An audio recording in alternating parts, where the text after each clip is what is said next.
world is to knock it down at the line of scrimmage, but that ball, I mean, that's what when you know you got it. Joe said it earlier, when you got 5 guys spread out, the defensive linemen, all they have to do is take one step and jump up in the air. To be honest with you, what I do is I'd rush the 2 guys over the center and the 2 guards, let the 2 defensive ends or linebackers, whoever might, take 2 steps forward and stand up and try and bat a ball, because it's probably going to be a slant. Doug Bryant knocks it through, so Bryant 23 and 42 yards tonight, and it's 13-3. Tampa Bay 13. We talked earlier about what may have been defining moments for the Bucs. This is against the Rams. Mike Allstott ran for 2 touchdowns. The defense turned the ball over against that powerful offense 5 times. And then in Week 16, the Bucs absolutely manhandled the Ravens defense. Derek Brooks keyed the Bucs defense, and Mike Allstott rambled for 80 yards, including that game-clinching 32-yard run. So they have faced a wicked schedule, and in the games they had to win against the toughest teams they were going to face all year, they came up big. And New Orleans was a big game for them. Yes, New Orleans was the one that really set them straight. You know, when you sit there and you look at both of these teams tonight and you look at their offenses and what they're doing, again, the defenses are playing basic vanilla defenses. I mean, they're just playing standard defense. But you look at the offenses, and if you're wondering what they're showing absolutely nothing. These are the things, most of the things are the good things they've done all year long. They've consolidated them down, and these are the things that work best for us. So we'll use those things tonight. I think what happens, you can get too cute. The biggest concern for these football teams, as I look at it from a coaching perspective, is how stale or fresh will they be? Because will they get too much information, and will we overcoach them? Both of the coaches we talked to, Tony Dungy I talked to on Friday, and Andy Reid yesterday, they're both concerned about making sure that their teams are ready to go. Damian Douglas from the 9. And taken down at the 27-yard line. Coming up at the half, the Toyota halftime show. Chris Berman will be along. The fastest 3 minutes in television, the NFL playoff picture. And then there were none as Duke goes down by 1 against Florida State. That was their whole big halftime, and you blew it. Yeah, why did you tell them? Why'd you tell them? We told them before. Oh, who did? Who did? I didn't. Joe didn't. You did. Paul, did you tell him? I didn't. I didn't either. Nice going, Michael. That's like, why don't you I'm going to be watching anyhow. I want to see how it happened. Okay. And Detmer will take the knee. And the Eagles will be content to go to the locker room. Down 13-3. At the end of the first half, and the 10-point lead, Eagles 13-3 down to the Bucs. Now let's join Chris Berman for the Toyota halftime show. Welcome back to Tampa Bay, where the Bucs are leading the Eagles 13-3 at the half. Nice to have you with us for our 16th and final regular season game, everybody.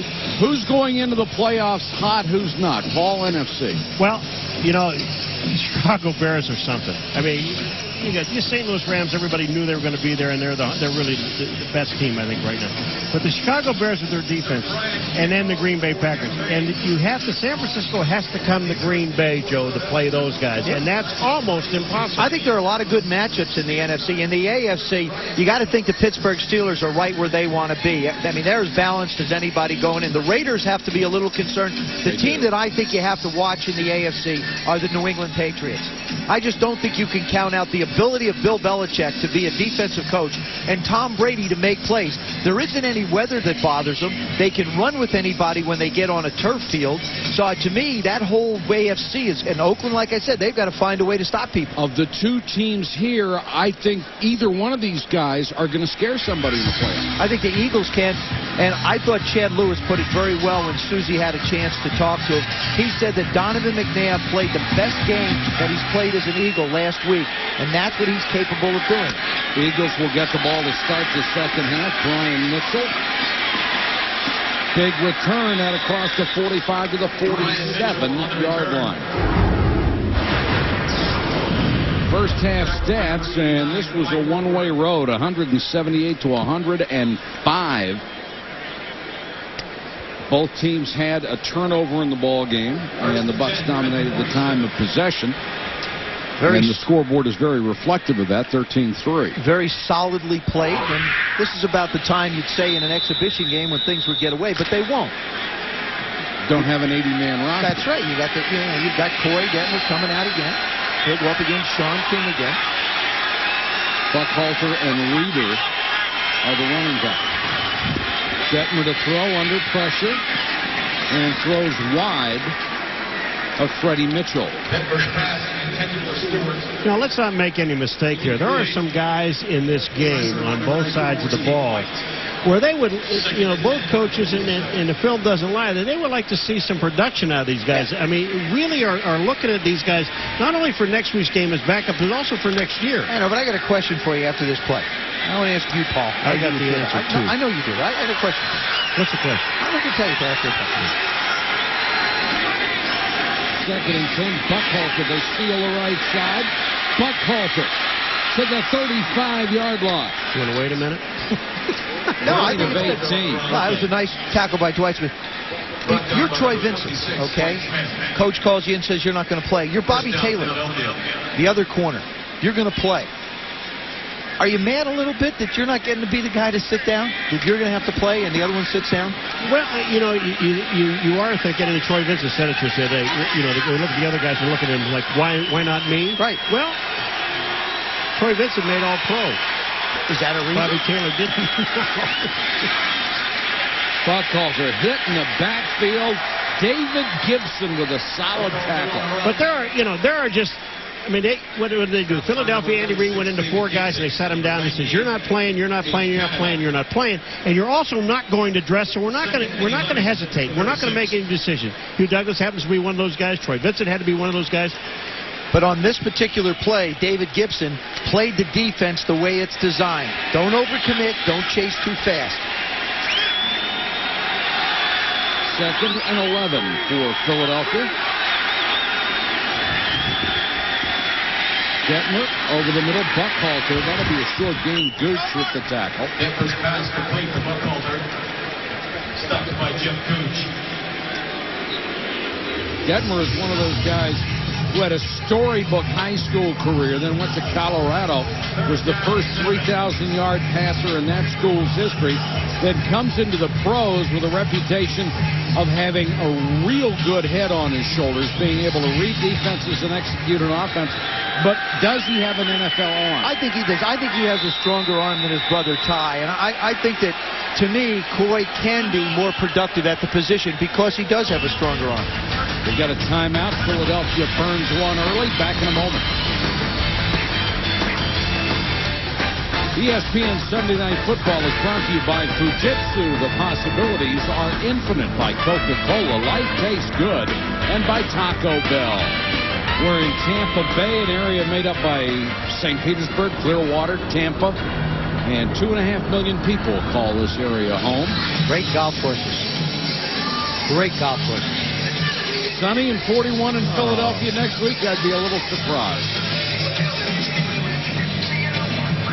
It was sunny and 41 here this week. Yeah. Well, I'll tell you, it was cold when we got in here on Friday. You can still play.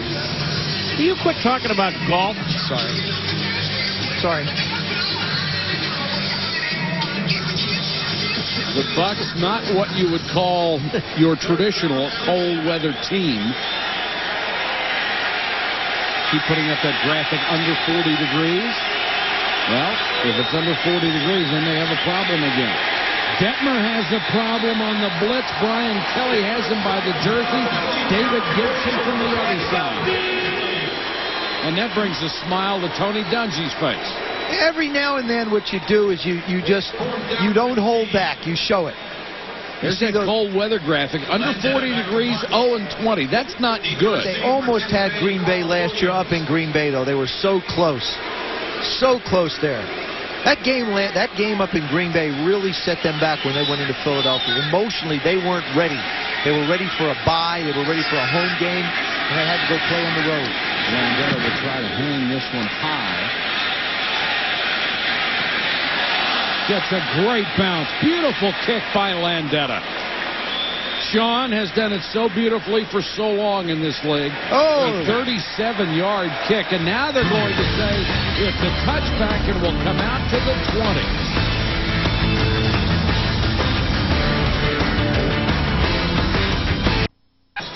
Back at Tampa Bay with the Buccaneers on top 13-3. They have just taken over. And a touchback as Landetta's punt caressed the goal line. So it's a touchback. They bring it out to the 20. Caressed the goal line. Who might going up to the playoffs? Tampa back to the ground game. Abdullah showing that speed again. Out of bounds to 27 and hit after he goes out of bounds. That'll cost him another 15 yards.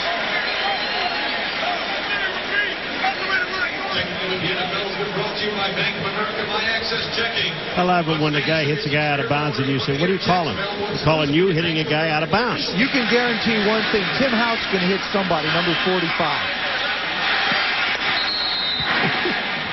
You come down to the kitchen for breakfast and you're liable to get nailed by Houck. He's going to hit him. He hadn't had a chance to play a whole lot, but he's going to hit him.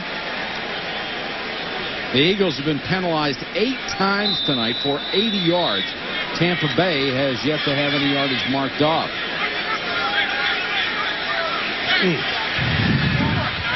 That will not make Andy Reid happy.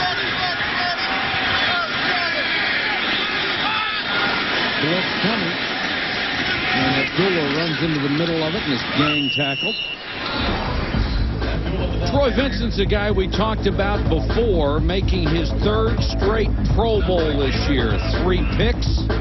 Originally a first-round draft choice out of Wisconsin by Miami. Let's go down to Susie. She's with Troy right now. Well, Troy, obviously you've had another great season. So what's it like for a Pro Bowl player when the coach says, all right, you're sitting this week? A little difficult. I was surprised, but I've been enjoying it. You know, get a chance for my body to rest and kind of just sit back and be a spectator and kind of a semi-coach all week. All right, Coach, what do you think of your guys tonight? A little sloppy, a lot of penalties, some turnovers. And that just comes from guys not used to playing with one another, not used to playing under game time situations. So a little bit expected, a little sloppy, but we'll clean it up next week. Now, you suggested that you could learn a little more just watching your guys out there as opposed to the Bucs, that they're pretty straightforward. That hold true to tonight, next week? They've been running their basic package defensively, you know, cover 2, so 1 coverage. Offensively, they just been pounding the football against us. We expect them to come in Veterans Stadium next week and try to establish the run game, but we've been very vanilla on defense, so we're going to throw some things at them next week. Now, Keyshawn Johnson was having a little fun with me saying that it's not so cold here. Now, you're playing Philly. You're telling me it's chilly. I went in halftime to put on a sweatshirt and put on some tights underneath these pants, so I'm looking forward to getting back to Philly. All right, now we're very impressed that your bus pulls up to the hotel yesterday afternoon. We think John Madden got a nice This is the real US one here. This is the bus. John Madden, you're right, he owns a bus. This is a coach, what we consider a coach. This is the family area, the living room area, that's the bedroom. Wow. It's just the finest of finest. I know Dion owns a bus. I know Jerome Bettis owns a bus. The bus but owns John the bus. Madden, Dion, Jerome Bettis, that's a real coach. Nice job, sir. Thank you. Coach from the coach. I like the way he put that. These guys own buses. I've got a coach. And is that something else? I want to go on the road with Troy. Isn't it amazing what you can get for $1.5 million?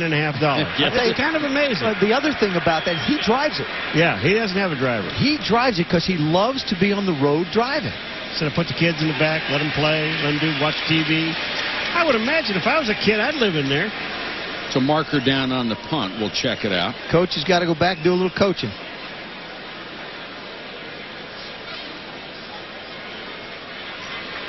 Put it wherever you want. You did hear what I say, $1.5 million, didn't you? Yes. Holding, 97, return team during the kick. Half the distance to the goal from the end of the kick. First down.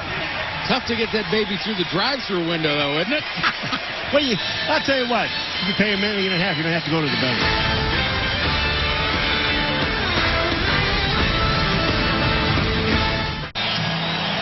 Donovan McNabb, who took 2 snaps from center tonight, then called it a night. Got out before the third down. Ever since. Well, it was a throwing down. He had to leave. No way they were going to let that pass rush come after him. Now from the